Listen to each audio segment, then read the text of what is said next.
Manuel. A continuación, Jorge Lozano Morales, quien es ingeniero y actualmente se desempeña como presidente del Consejo Cívico de las Instituciones de Nuevo León.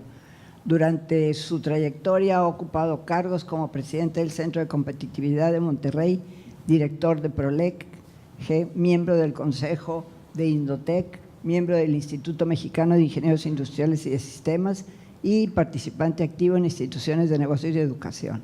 El ingeniero ha destacado también por sus actividades en organismos de la sociedad civil, como PACES, de la cual es fundador y consejero, y de otras asociaciones ciudadanas. Con ustedes.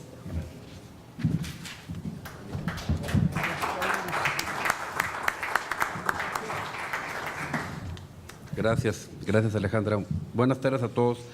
Dentro de lo que repasó Alejandra, quizás lo que resaltaría es que soy un regiomontano nacido en los años 50 del siglo pasado y que ha hecho su vida aquí en Monterrey.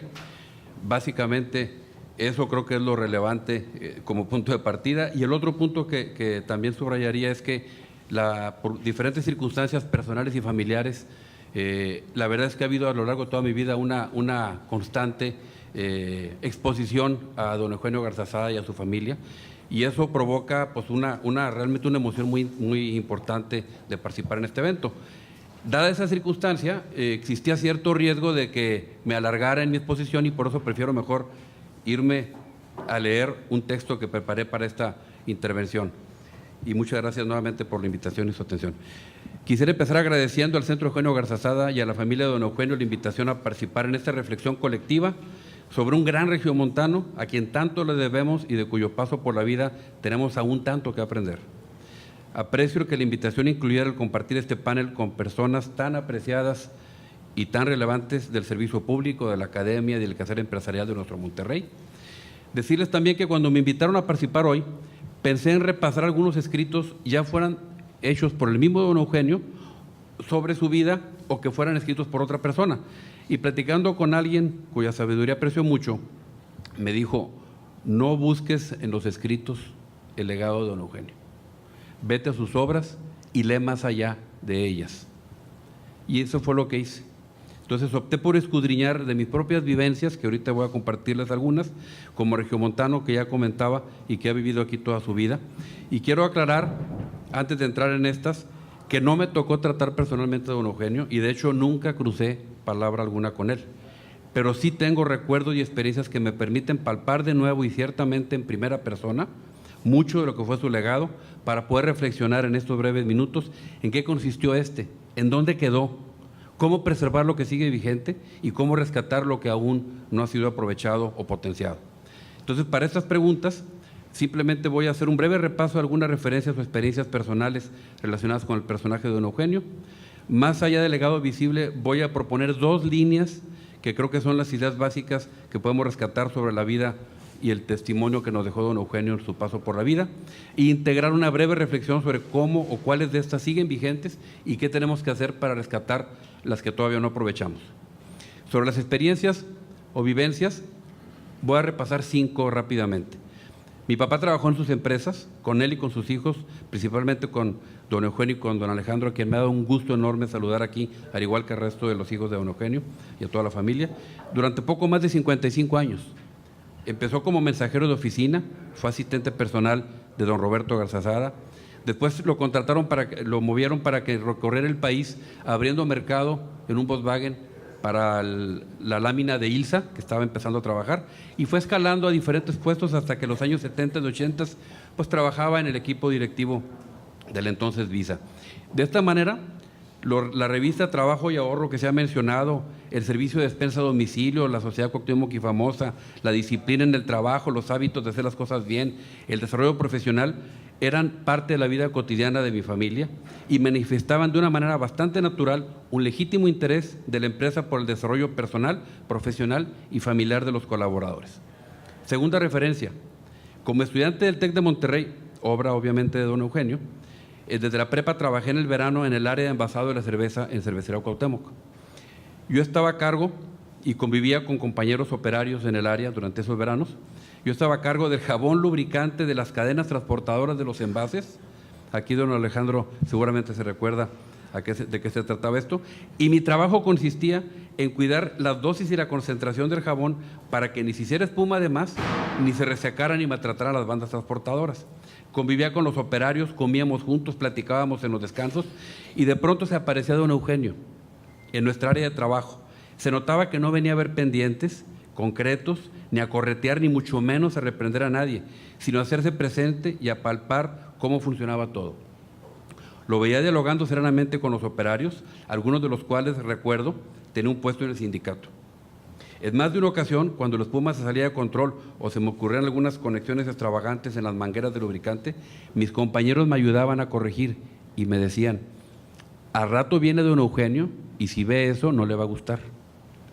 Nótese que no decían, aguas, ahí viene el patrón y se va a enojar, a ver cómo te va. Esa es una reflexión muy importante que ciertamente marcó mi vida. Es interesante observar que la actitud de los trabajadores dedicada y responsable me hacía total sentido con lo que veía en mi propia casa, la serena y natural convicción de armonía entre los intereses de las empresas y de las familias de los colaboradores. Era muy natural y yo pensaba que así era en todas partes. Cuando mi vida profesional me llevó a otros ámbitos me di cuenta de que no era así y sin duda las experiencias en esa área de envasado en la cerveza me marcaron y me ayudaron a hacer lo propio conforme fui encontrando diferentes realidades en mi vida profesional. Tercera referencia, hace unos 10 años cuando yo era consejero de CAINTRA y cuando presidía el Centro Competitivo de Monterrey, por alguna circunstancia tuve que asomarme un poco a la historia de esas instituciones y descubrí cómo bajo el liderazgo de empresarios como don Eugenio, don Antonio, don Bernardo Lozúa y otros contemporáneos, se concibieron muchas organizaciones para impulsar el desarrollo profesional en muchas especialidades, ejecutivos de compras, de ventas, de recursos humanos, instituciones que sin duda iniciaron pequeñas, como dice por ahí una frase de don Eugenio, pequeñas en tamaño pero poderosas en visión, y que a la postre han contribuido de manera muy importante a fortalecer el quehacer empresarial de nuestra comunidad. Cuarta referencia, cuando hace unos 5 años la vida me llevó a dedicar tiempo a la comunidad, particularmente con los retos de inseguridad, urbanismo, corrupción y otros, escuché el nombre de don Eugenio ser evocado en muchas ocasiones. ¿Qué falta nos hace un líder como don Eugenio?, se decía con frecuencia, para que ponga orden. Más adelante me referiré un poquito a lo que creo que es la respuesta a este clamor, a lo cual creo que han hecho referencia mis compañeros. Y la quinta y última referencia, visité esta casa, la de don Eugenio, su despacho, su recámara, su closet y algunos de sus documentos personales. En algunos hablaba de eficiencia en la organización, me topé con un memorándum aquí a don Alejandro sobre la eficiencia del área de ventas, creo que en Veracruz, y en muchos otros intercambiaba puntos de vista con pensadores y líderes de la época sobre las realidades y retos del país. Muy claro en sus ideas, muy firme en sus convicciones y, según me pareció, abierto al diálogo. Ahí descubrí los 2 elementos que acabaron como de cerrar el círculo sobre don Eugenio. El genuino interés por defender la libertad, aunque ello implicara enfrentar a un gobierno poderoso y monolítico, y una impresionante sencillez en su vida personal. En base a esas referencias, quiero rescatar 2 ideas que van más allá de su legado, digamos, más visible, que tiene que ver con su capacidad emprendedora, pero creo que son los hilos conductores de la vida de don Eugenio.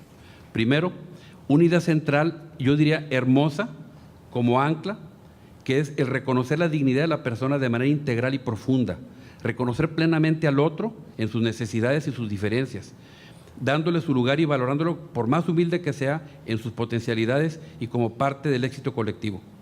Esto, combinado con su humildad y sencillez personal, hace que la vida y el ejemplo de don Eugenio sea guía y que trascienda al tiempo y que no ha perdido ni perderá vigencia o relevancia en la vida de cualquier ser humano, como ya se mencionaba, independientemente de su edad, de su condición social o inclusive de su creencia religiosa. Y la segunda idea que rescato, ocuparse del bien común de manera generosa, valiente y sobre todo legítima, es decir, guiado por convicciones e ideales de libertad y nuevamente de respeto a la dignidad humana más que por intereses individuales de cualquier tipo. Con estas experiencias y reflexión es que quisiera ahora brevemente repasar lo que fue el legado de don Eugenio, qué es vigente y qué tarea nos deja todavía por hacer. Para responder a esto, quisiera invitarlos a imaginar una conversación con don Eugenio, como si de pronto viniera a ver cómo andan las cosas por aquí, como cuando visitaba el área de envasado, y rescataríamos, por ejemplo, que luego de sorprenderse de la ciudad y el tamaño que tenemos, etcétera, le agradaría mucho ver, y se sentiría muy orgulloso de su familia, viéndola, su descendencia con mucha gente de bien que trabaja exitosamente en las empresas estas y otras, y con mucho compromiso social, se sentirá contento de ver al Tecnológico de Monterrey trascendiendo fronteras, vería con muy buenos ojos que las empresas que ayudó a forjar son grandes, competitivas, globales, apoyado en el respeto de cultura a la dignidad de las personas. Observaría que tenemos un Monterrey con muchas empresas y giros que compiten, tomando en cuenta el Ideario Cuauhtémoc, que en aquel entonces no se veía de gran trascendencia más allá de la cervecería, y ahora encontramos elementos como inteligencia emocional, meritocracia, mejora continua, que estaban reflejados desde mediados del siglo pasado en las empresas de don Eugenio y después las trajimos como novedades de fuera. También observaría que muchas de las instituciones que impulsó son ahora pilar de la competitividad de Monterrey. Hasta ahí creo que vamos bien. En donde quizás podríamos tener una calificación no tan buena es cuando entráramos a otros temas y nos empezara a preguntar cómo es que dejamos que malos gobernantes hayan hecho mal uso de nuestros dineros públicos y que hayamos dejado crecer sin orden en estas manos de estos gobiernos nuestra deuda y la mancha urbana, y por qué los ciudadanos estamos tan alejados de los graves problemas que nos aquejan. Ahí le diríamos, en eso estamos. Y luego le platicaríamos de un gobierno independiente que acaba de entrar en nuestro estado, que nos da grandes esperanzas. Le gustaría mucho escuchar de la iniciativa de Hagámoslo Bien, de los foros ciudadanos, del Centro de Fortalecimiento de Organizaciones de la Sociedad Civil que está próximo a arrancar, y que de 5 años para acá se ha triplicado la participación de ciudadanos en actividades en beneficio colectivo. Todas esas cosas, muchas de ellas son fondeadas por las empresas y por la familia y por los descendientes de don Eugenio, y que además han sido imitadas por otros empresarios que han querido emular su ejemplo. Yo creo que ahí estaría contento y nos diría, nunca aprieten el paso, nunca dejen solo al gobierno, y también nos diría que no esperáramos ingenuamente que regrese él o algún nuevo y único redentor, sino que sigamos impulsando el surgimiento de nuevos liderazgos, especialistas en muchos temas, que tengan interés legítimo y que estén razonablemente unidos y razonablemente independientes para que nunca sean botín político de nadie. En una palabra, ya casi para terminar, nos invitaría a que sigamos multiplicando y democratizando los liderazgos, porque la vida fluye hacia adelante. En donde yo sí creo que no nos veríamos muy bien es cuando nos empieza a preguntar cosas como la siguiente: ¿para qué quieren ustedes tener tantas cosas en sus vidas personales? ¿Para qué tantos espacios, tanta ropa, tanto reconocimiento? Y peor aún, ¿por qué no les inculcan a sus hijos desde niños la necesidad de participar en mejorar sus barrios, sus escuelas? ¿Y por qué dejan que sus hijos sigan educándose en la creencia de que la felicidad está en los logros individuales y materiales? Yo creo que en esa parte no podríamos más que agachar la cabeza y reconocer que vamos muy tarde, que hemos hecho muy poco y que la responsabilidad es solo nuestra, no de nuestro maestro. Y quizás diría, eso es lo primero que debieron preservar de los tiempos pasados. Y si no lo rescatan, todo lo que han logrado podrá venirse abajo. Y quizás añadiría, pero aún están a tiempo. Inicien, aunque con pequeños pasos, pero con gran visión y compromiso, antes de que sea demasiado tarde. Yo espero que este diálogo ficticio con don Eugenio, pero apoyado en lo que yo capté personalmente de su vida, refleje lo que hemos aprovechado bien de la tarea y lo que tenemos pendiente para hacer honor a don Eugenio Garza Sada. Muchas gracias.